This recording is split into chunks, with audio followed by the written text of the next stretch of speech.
Mantan Menko Polhukam Mahfud MD menilai penanganan kasus pembunuhan Vina dan Eki di Cirebon 8 tahun lalu tidak profesional dan ada permainan.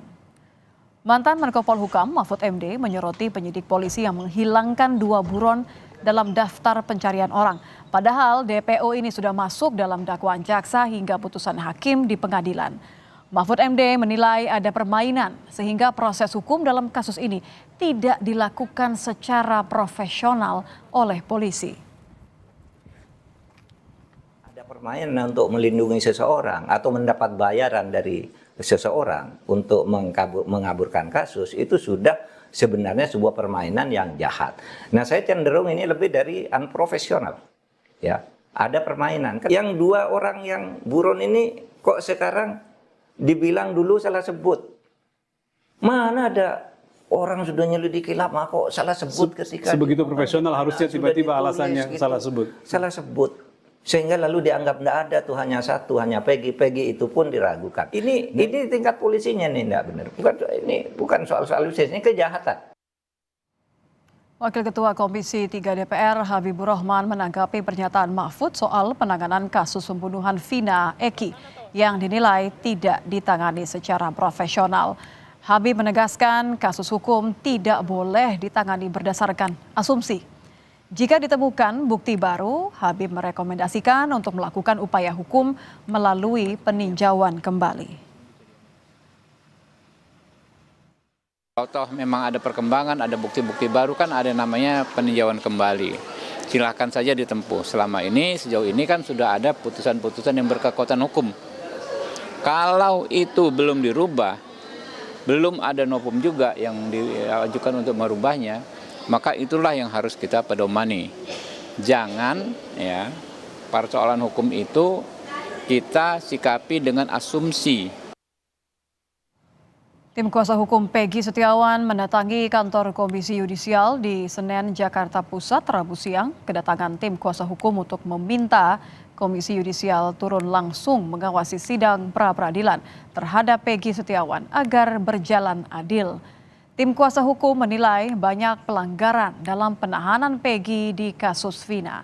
Mulai dari alat bukti yang dinilai kurang kuat hingga perpanjangan masa penahanan Peggy yang tidak diberikan ke tim kuasa hukum. Memonitor persidangan, terutama persidangan pra-peradilan. Pra-peradilan telah kami daftarkan kemarin. Dan insya Allah tidak begitu lama lagi akan sidang. Kebetulan sekarang pimpinan daripada Komisi Yudisial sedang keluar daerah semua. Karena dalam rangka seleksi katanya Hakim Agung.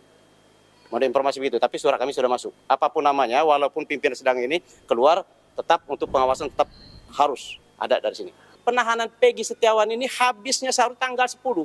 Sampai sekarang surat penahanan tidak diberikan ke kami. Perpanjangan penahanan tidak diberikan ke kami. Mantan Menko Polhukam Mahfud MD menilai penanganan kasus Vina tidak profesional, ada permainan untuk melindungi seseorang. Lantas bagaimana penanganan proses hukum saat ini sudah berjalan sesuai dengan prosedur? Kita akan bahas bersama kuasa hukum Peggy Setiawan, Tony RM, dan pengamat kepolisian ISES Bambang Rukminto. Selamat petang Bapak-Bapak, Pak Tony, Pak Bambang. Selamat petang, Mbak Lydia. Selamat petang. Saya ingin ke Pak Tony terlebih dahulu. Pak, klien Anda, Peggy, diperiksa lagi hari ini. Apa yang didalami polisi kali ini? Ya, hari ini ada informasi mendadak dari Kanit yang menangani perkara ini, yaitu ada pemeriksaan tambahan katanya. Sehingga tim kami, tim penasihat hukum Peggy Setiawan, langsung dari Cirebon ya datang ke Polda Jawa Barat, Bandung untuk mendampingi pemeriksaan. Dan mulai 2:30 itu sudah dilakukan pemeriksaan, sampai sekarang masih berlangsung. Apa yang digali kalau begitu? Pemeriksaan tambahan. Apa yang berusaha digali Pak Tony kali ini, apa yang berbeda? Ya, informasi yang saya dapat dari tim yang mendampingi pemeriksaan, ya karena saya tidak mendampingi, tadi baru saja saya telepon. Ini seputar akun medsos atau akun Facebooknya Peggy Setiawan. Ada dua kemungkinan, karena begini, yang namanya penyidik dalam melakukan pemeriksaan terhadap tersangka pasti mencari alat bukti atau barang bukti sekuat mungkin agar dalilnya bahwa Peggy Setiawan melakukan tindak pidana itu. Anda maksud ini didukung bagian dengan dari pencarian alat bukti? Iya, pasti. Walaupun di media sosial itu pasti tujuannya adalah mencari ya, kelemahan, pasti. Akan tetapi ya, kami juga meminta kepada penyidik yang harus fair. Artinya ya, yang dilihat, yang diamati di media sosial yang menyatakan atau yang menunjukkan bahwa Peggy Setiawan dalam kurun waktu dari mulai bulan April, Mei ya sampai terus terjadinya peristiwa pidana ada di Bandung, itu juga harusnya dituangkan juga dalam berita acara pemeriksaan sehingga fair, kan begitu. Oke, ini menarik, saya ingin ke Pak Bambang. Pak Bambang, kalau bicara mengenai bukti, ada banyak pihak kemudian mempertanyakan ini seakan-akan penetapan tersangka Peggy Setiawan seakan minim bukti, padahal kan ini merupakan fondasi yang satu-satunya fondasi yang kemudian sangat kuat begitu. Anda melihat bagaimana penanganan sejauh ini, penetapan tersangka Peggy yang banyak ditanyakan, nampaknya tidak harus dipertanyakan begitu penetapannya? Ya, memang sangat janggal sekali ya. Peggy Setiawan ini sudah ditetapkan tersangka itu 8 tahun yang lalu. Artinya kepolisian dalam menetapkan seseorang menjadi tersangka itu sudah memiliki alat bukti yang cukup.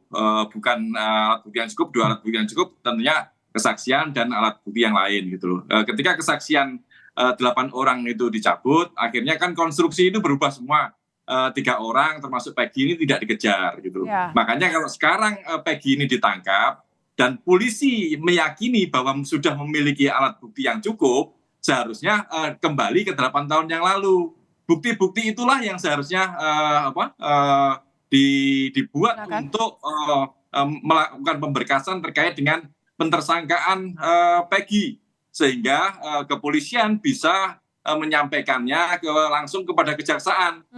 Terkait dengan pemeriksaan ulang, ini hanya sekedar tambahan-tambahan saja. Jadi kalau, maaf saya potong, Pak Bambang, jadi kalau ketika Prof Mahfud mempertanyakan apakah Peggy benar pelaku atau jangan-jangan cuma kambing hitam, tanggapan Anda?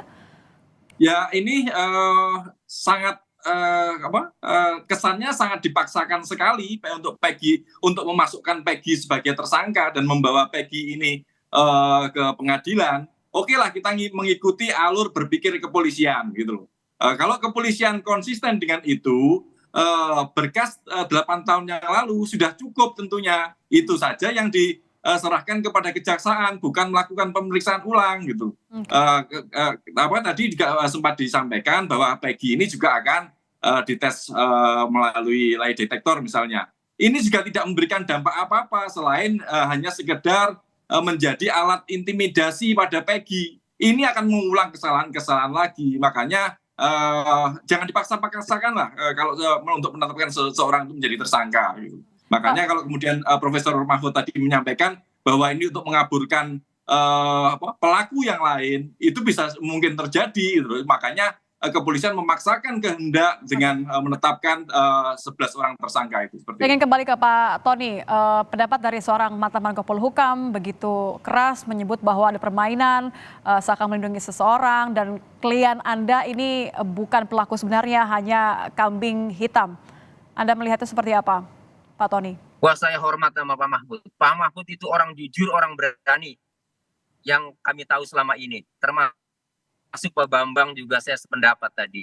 Jadi begini, saya kuatkan karena saya langsung praktek, langsung mengamati putusan pengadilan ya atas nama 8 terdakwa itu ya 11 pelaku ya 8 terdakwa, ada 3 DPO. 3 DPO itu Andi, Dani dan Peggy alias Peron ya. Kemudian setelah rame viral ditindaklanjuti oleh Polda Jawa Barat dengan menetapkan daftar pencarian orang Andi, Dani, dan Peggy alias Peron. Saya fokus ke Peggy alias Peron dengan ciri-ciri ya, rambutnya keriting, tinggalnya di Banjarwangun, umurnya 22 pada saat 2016 dan 2024 umurnya 30 tahun ya. Kemudian yang ditangkap ini rambutnya tidak keriting. Ya. Oke, jadi ciri-cirinya memang jauh dari klien Anda ya? Beda, tinggalnya di Kebongbongan, bukan di Banjarwangun. Artinya ini beda Peggy alias Peron yang ditetapkan DPO oleh Polda dengan yang ditangkap. Masa si Polda ya menetapkan seseorang menjadi DPO, masa asal-asalan ciri-cirinya jangan jadi penyidik lagi ya, karena dibayar oleh negara itu kalau asal-asalan. Kan gitu. Nah, jadi udah jelas ini Bu Peggy Setiawan bukanlah Peggy alias Peron. Oke. Jadi ini salah tangkap ini ya. Tim Anda Ditambah mengupayakan lagi banyak langkah, Pak Tony. Satunya adalah meminta penyidik memberikan BAP, kemudian juga penangguhan penahanan, dan juga pra-peradilan. Sejauh ini berarti dari semua langkah yang coba Anda lihat, bagaimana respon dari kepolisian?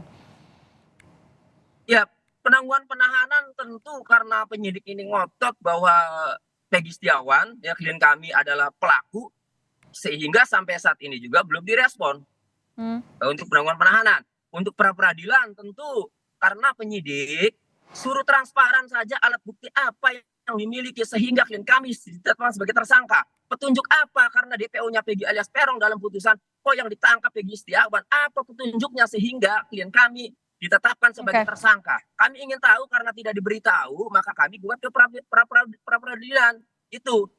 Oke, saya kembali ke Pak Bambang. Pak Bambang, jadi kalau misalnya tentu saja klien Pak Tony pasti akan membela klien ya, melihat dari segala sesuatu hal tidak dipenuhi oleh kepolisian. Tapi saya ingin kembali ke Pak Bambang. Pak Bambang, Anda melihat salah satu pernyataan Pak Mahfud adalah bahwa selain DPO tadi, bahwa ada kesan permainan melindungi seseorang dalam kasus ini. Apa yang seharusnya menjadi fokus, apalagi kan ada desakan untuk kemudian tim pencari fakta di sini. Saya setuju ya terkait dengan upaya membentuk tim pencari fakta. Karena kasus ini sudah 8 tahun, tentu TKP juga sudah sangat berubah, kemudian daya ingat saksi-saksi juga tentu akan bias. Makanya tim pencari fakta ini penting untuk meluruskan dan menjaga citra kepolisian, karena dalam kasus ini citra kepolisian jelas habis gitu loh, tersiok-siok lagi sama seperti kasus Sambo kemarin gitu. Makanya tim pencari fakta ini harus benar-benar bisa bekerja secara independen. Kalau hanya sekedar